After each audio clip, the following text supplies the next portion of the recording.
શિયાળાની શરૂઆત થતાં જ વાડીઓમાં પ્રોગ્રામ પણ ચાલુ થઈ જતા હોય છે અને વાડીના પ્રોગ્રામમાં આ શાક એકવાર તો બને જ. આ છે ફ્રેન્ડ્સ રાજકોટનું ફેમસ વરાળિયું. ખૂબ જ ટેસ્ટી એવું અને ચટાકેદાર શાક બને છે. તો હેલો ફ્રેન્ડ્સ, હું છું કીર્તિસ હોમ કુકિંગમાં તમારું સ્વાગત છે. આજે હું તમારી સાથે આ સરસ મજાના શાકભાજીમાંથી એક સરસ એવી રાજકોટની ફેમસ આપણે વરાળિયું બનાવવાના છીએ. ખૂબ જ ઝડપથી અને સરસ રીતે બની જાય છે. બધા શાકભાજીને સરસ રીતે ધોઈ રેડી કરી દીધા છે. હવે એનો મસાલો બનાવી લઈએ.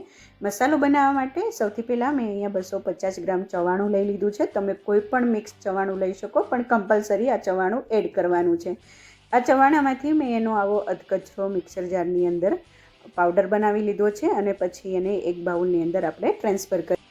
પછી 2 ચમચી લીલું લસણ એડ કરશું અને લીલા લસણથી એકદમ ફ્લેવરફુલ મસાલો બનશે. 2 ચમચી લીલા ધાણા એડ કરી દઈશું અને 1 મોટી ચમચી આપણે સૂકા લસણની પેસ્ટ એડ કરી દઈશું. 1 ચમચી ધાણા જીરું પાવડર, અડધી ચમચી ગરમ મસાલો, અડધી ચમચી હિંગ એડ કરી દઈશું. સાથે 1 ચમચી ખાંડ એડ કરશું અને સ્વાદ પ્રમાણે મીઠું એડ કરી દઈશું. અને મસાલાને એકદમ ચટપટો ખાટો મીઠો બનાવવા માટે આપણે અડધા લીંબુનો રસ નીચવી દઈશું.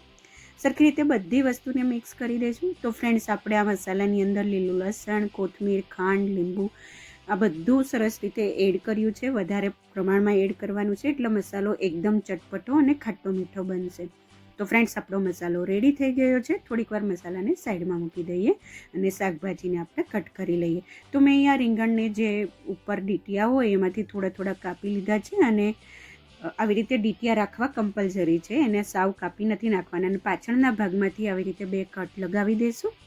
તો આવી રીતે બધા જ રીંગણને આપણે રેડી કરી દઈશું. મરચાંને એક ચીરો કટ કરી લઈ અને આ મરચાંની અંદર આપણે મસાલો ભરવાનો છે. જો તમારે મરચાં તીખા હોય તો અંદરથી બી કાઢી નાખવાના. મારે આ મરચાં છે એ માપસરના છે, બહુ તીખા પણ નહીં અને મોળા પણ નહીં, એટલે હું બીવાળો ભાગ છે એ રાખીશ. તો આવી રીતે આપણે બધા મરચાંને રેડી કરી દઈશું. અને હવે ટમેટાને આપણે સ્ટફિંગ કરવાનું છે. તો ટમેટાને ઉપરથી આટલો ભાગ કાપી અંદરથી બિયાવાળો ભાગ છે આપણે અલગ કરી દઈશું અને આની અંદર આપણે મસાલો ભરવાનો છે. અને આ બિયાવાળા ભાગને આપણે ફેંકવાનો નથી. આને આપણે ટમાટો પ્યુરી બનાવી અને એને શાકની અંદર જ એડ કરવાનું છે. બટેટા 4-5 લઈ લીધા છે. એને પણ સરસ રીતે ધોઈ અને જે ખરાબ ભાગ હોય એને કાઢી નાખવાનો.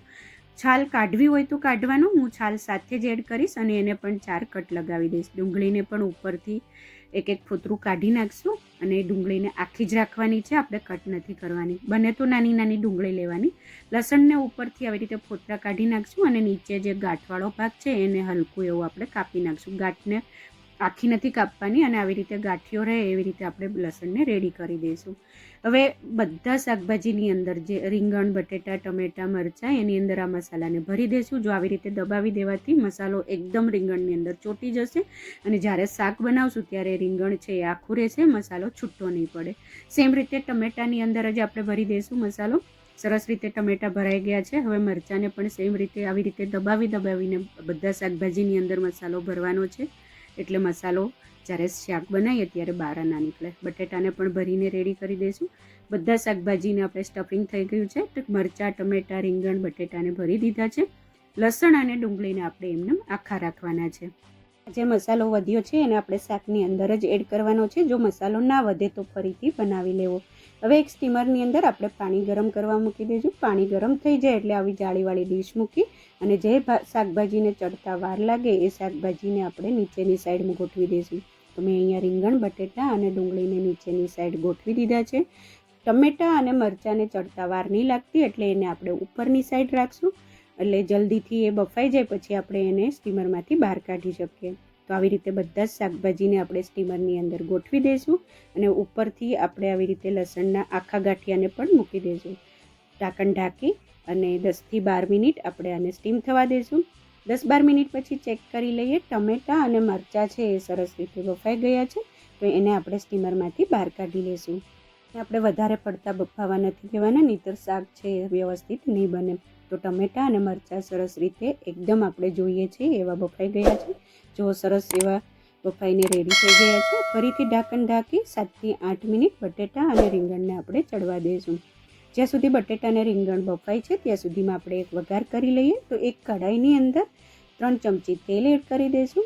તેલ છે આ શાકમાં ખૂબ જ ઓછું જોઈએ છે. ઊંધિયા કરતાં ખૂબ જ ઓછા તેલનો ઉપયોગ થાય છે. તો મેં અહીંયા રાઈ, જીરું, તલ, આખા ધાણા, મેથી અને સૂકા મસાલાને રેડી કરી દીધા છે વઘાર માટે. તેલ ગરમ થઈ ગયું છે. હવે એની અંદર અડધી ચમચી રાઈ એડ કરી દઈશું, અડધી ચમચી જીરું એડ કરી દઈશું, અડધી ચમચી મેથી દાણા એડ કરી દઈએ અને અડધી ચમચી આખા ધાણા અને જે આ સૂકા મસાલા રેડી કર્યા છે એ એડ કરી દઈશું. સાથે અડધી ચમચી તેલ એડ કરી દઈશું. સરખી રીતે સતલાઈ જાય પછી એની સાથે એક મોટી ચમચી આદુ લસણની પેસ્ટ એડ કરી દઈશું. લસણ સરસ રીતે ચડી ગયું છે. હવે એની અંદર 2 મીડિયમ સાઇઝની ડુંગળીની પેસ્ટ એડ કરી દઈશું. સરખી રીતે મિક્સ કરી દઈએ અને ડુંગળી ગોલ્ડન બ્રાઉન કલરની થાય ત્યાં સુધી એ ડુંગળીને આપણે સરસ રીતે ચડવા દઈશું. તો ફ્રેન્ડ્સ, તમે જોઈ શકો છો કે ડુંગળી સરસ રીતે ચડી ગઈ છે. હવે આની અંદર 2 ચમચી લીલી ડુંગળી અને 2 ચમચી લીલા લસણની ઝીણી ઝીણી કટ કરી એડ કરી દઈશું. આનાથી એકદમ ફ્લેવરફુલ શાક બનશે. સરખી રીતે મિક્સ કરી બધી વસ્તુને સરસ રીતે ચડવા દઈશું. ફ્રેન્ડ્સ, તો હવે આની અંદર આપણે 4 ટમાટોની પ્યુરી એડ કરવાની છે. જે મેં ટમાટો સ્ટફિંગ કરતી વખતે જે બીવાળો ભાગ કાઢ્યો હતો એને પણ આની સાથે જ એડ કરી દીધા છે અને સરસ એવી પ્યુરી બનાવી લીધી છે. સરખી રીતે મિક્સ કરી દઈએ. ટમાટર છે એ જલ્દીથી ચડી જાય એના માટે સ્વાદ પ્રમાણે મીઠું એડ કરી દઈશું. મીઠું ધ્યાન રાખીને એડ કરવાનું, કેમ કે આપણે સ્ટફિંગની અંદર એડ કર્યું છે. ચવાણામાં પણ મીઠું હોય છે. અને હવે ઢાંકણ ઢાંકી ગ્રેવીને આપણે ચડવા દઈશું. તો ફ્રેન્ડ્સ, તમે જોઈ શકો છો કે સરસ રીતે તેલ ઉપર આવી ગયું છે. ગ્રેવી એકદમ સરસ રીતે ચડી ગઈ છે. સરખી રીતે મિક્સ કરી બીજા મસાલા કરી લઈએ. અડધી ચમચી ધાણા જીરું પાવડર એડ કરશું, અડધી ચમચી ગરમ મસાલો, 1/4 ટીસ્પૂન આપણે હળદર પાવડર અને 1 ચમચી લાલ મરચું પાવડર એડ કરી દઈશું. સરખી રીતે મિક્સ કરી દઈએ. ધ્યાન રાખજો, આમાં મસાલા છે આપણે ગ્રેવી પૂરતા જ એડ કરવાના છે, કેમ કે આપણે સ્ટફિંગમાં મસાલા કર્યા છે, ચવાણાના મસાલામાં એડ કર્યા છે. તો મસાલા છે એ ગ્રેવી પૂરતા જ આપણે એડ કરવાના છે. બીજી બાજુ ચેક કરી લઈએ તો રીંગણ અને બટેટા પણ સરસ રીતે બફાઈ ગયા છે. તો ફ્રેન્ડ્સ, તમે જોઈ શકો છો આપણે નાઇફથી આવી રીતે ચેક કરી લેવાનું. તો બટેટા પણ સરસ રીતે બફાઈ ગયા, રીંગણ, ડુંગળી એકદમ સરસ રીતે બફાઈને રેડી થઈ ગયા છે. ગેસની ફ્લેમ બંધ કરી દઈશું અને આમાં જ આપણે ખુલ્લા રહેવા દઈશું. તો ફ્રેન્ડ્સ, આ બાજુ આપણી ગ્રેવી પણ સરસ રીતે રેડી થઈ ગઈ છે. આની અંદર 1 કપ પાણી એડ કરી દઈશું. પાણી જરૂર પડે એ પ્રમાણે એડ કરવાનું છે. જો તમારે થોડું પતલું જોતું હોય તો વધારે પાણી એડ કરવાનું. સરખી રીતે મિક્સ કરી દઈએ. ગ્રેવી રેડી છે. હવે આ ટાઈમે જે ચવાણાવાળો મસાલો આપણે વધ્યો હતો એ બધો જ આની અંદર એડ કરી દઈશું. આનાથી એકદમ ટેસ્ટી ચટપટું શાક બનશે. અને સરખી રીતે મિક્સ કરી દઈએ. ગ્રેવી થોડી ઘટ છે એટલે ફરીથી 1 કપ આપણે ગરમ પાણી એડ કરી દઈશું. સરખી રીતે મિક્સ કરી દઈએ.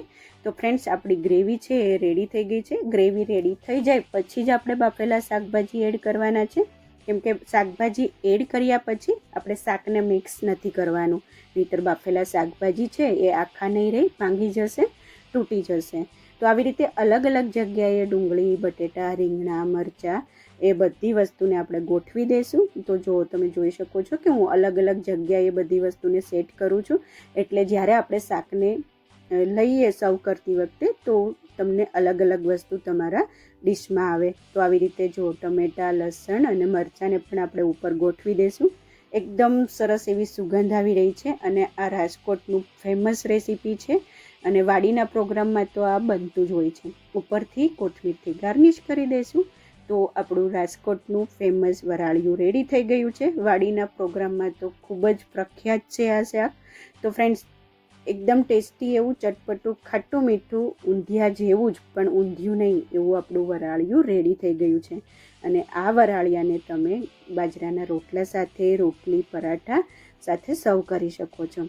મોસ્ટલી બાજરાના રોટલા સાથે સર્વ થતું હોય છે અને ગરમ ગરમ જ શાકને સર્વ કરવાનું. તો ફ્રેન્ડ્સ, તમને મારી આ રેસીપી કેવી લાગી મને ચોક્કસથી જણાવજો અને ચોક્કસથી એકવાર આ રેસીપી ટ્રાય કરજો. ખૂબ જ ટેસ્ટી એવું બને છે. અને જો તમને મારી રેસીપી પસંદ આવી હોય તો પ્લીઝ મારી ચેનલને લાઇક કરજો, શેર કરજો, સબસ્ક્રાઈબ કરી બાજુમાં રહેલા બેલ બટનને પ્રેસ કરી દેજો, જેથી તમને મારી નવી નવી રેસીપીઓનું નોટિફિકેશન મળતું રહે. Thank you for watching. ફરીથી મળીએ એક નવી રેસીપી સાથે. ત્યાં સુધી બાય બાય.